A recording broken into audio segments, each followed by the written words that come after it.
സംഘടനാ തലത്തിൽ ദുർബലമെന്ന് CPM കേന്ദ്ര കമ്മിറ്റിയിൽ രൂക്ഷ വിമർശനം. വീഴ്ചകൾ പരിഹരിക്കാൻ പ്രാദേശിക തലത്തിൽ ക്ലാസുകൾ സജീവമാക്കാൻ നിർദ്ദേശം. കണ്ണൂർ, കോഴിക്കോട് ഉൾപ്പെടെ 6 ജില്ലാ സെക്രട്ടേറിയറ്റുകൾക്കെതിരെ തെറ്റുതിരുത്തൽ നടപടികൾക്കും ശുപാർശ. നേതൃമാറ്റം ഉണ്ടാകില്ല, പകരം സംസ്ഥാന സെക്രട്ടറി സ്വയം വിമർശനത്തിന് തയ്യാറാകണമെന്നും കേന്ദ്ര കമ്മിറ്റി വിലയിരുത്തി.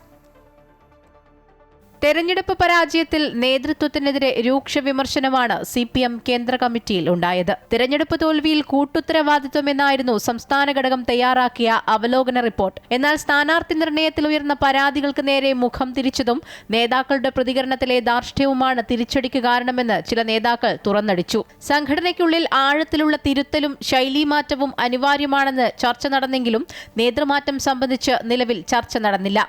പകരം സംസ്ഥാന സെക്രട്ടറി MV ഗോവിന്ദൻ ഉൾപ്പെടെയുള്ള നേതാക്കൾ സ്വയം വിമർശനത്തിന് തയ്യാറാകണമെന്ന് കേന്ദ്ര കമ്മിറ്റി അഭിപ്രായപ്പെട്ടു. കണ്ണൂർ, കോഴിക്കോട് ഉൾപ്പെടെ 6 ജില്ലാ സെക്രട്ടേറിയറ്റുകൾക്കെതിരെ തെറ്റുതിരുത്തൽ നടപടികൾക്കും ശുപാർശ ചെയ്തു. നടപടികൾ മേൽഘടകങ്ങളിൽ റിപ്പോർട്ട് ചെയ്യണം.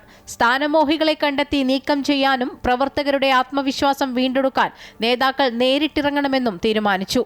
നിലവിൽ നേതാക്കളുടെ പരസ്യ പ്രതികരണങ്ങളിൽ ജനറൽ സെക്രട്ടറി MA ബേബി പരോക്ഷമായ അതൃപ്തി രേഖപ്പെടുത്തിയിരുന്നു. അമൃത ന്യൂസ്, ന്യൂഡൽഹി.